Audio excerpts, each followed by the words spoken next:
সবাইকে সংবাদ এক নজরে স্বাগত। সঙ্গে আছি ফাতেমা রশিদ।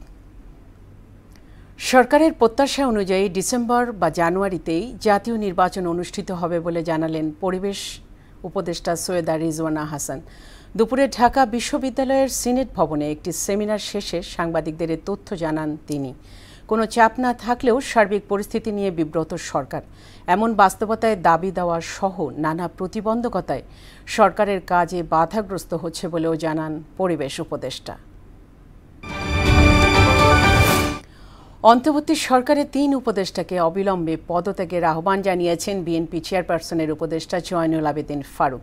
সকালে জাতীয় প্রেস ক্লাবের সামনে এক প্রতিবাদ সভায় তিনি আহ্বান জানান। ফারুক বলেন, জনগণের সাথে প্রধান উপদেষ্টার পদত্যাগ নয়, বরং প্রয়োজনীয় সংস্কার শেষে দ্রুত জাতীয় নির্বাচন জরুরি। ঈদুল আজহা উপলক্ষে ঘরমুখ মানুষের সুবিধায় আজ তৃতীয় দিনের মতো বিক্রি হচ্ছে অগ্রিম ট্রেনের টিকিট। এতে আজ দেওয়া হচ্ছে 2 জুনের টিকিট। এবারের ঈদযাত্রায় শতভাগ টিকিট অনলাইনে দেওয়া হচ্ছে, যাতে যাত্রীরা ঘরে বসেই টিকিট সংগ্রহ করতে পারেন। আজ সকাল 8টা থেকে পশ্চিমাঞ্চলের ট্রেনের এবং দুপুর 2টা থেকে পূর্বাঞ্চলের ট্রেনের টিকিট অনলাইনের মাধ্যমে বিক্রি হচ্ছে।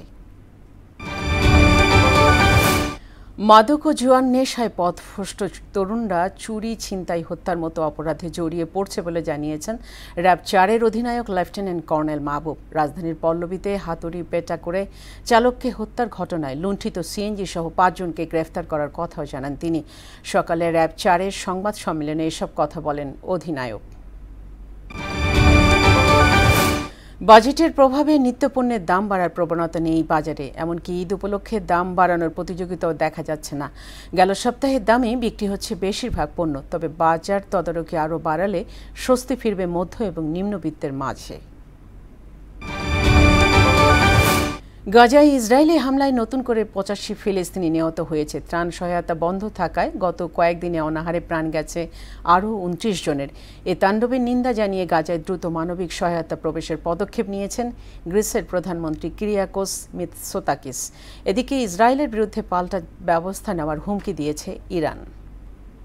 এই ছিল সংবাদ এক নজরে। সবশেষ খবর সবার আগে জানতে মোহনার সাথেই থাকুন। এতক্ষণ সঙ্গে থাকার জন্য ধন্যবাদ সবাইকে।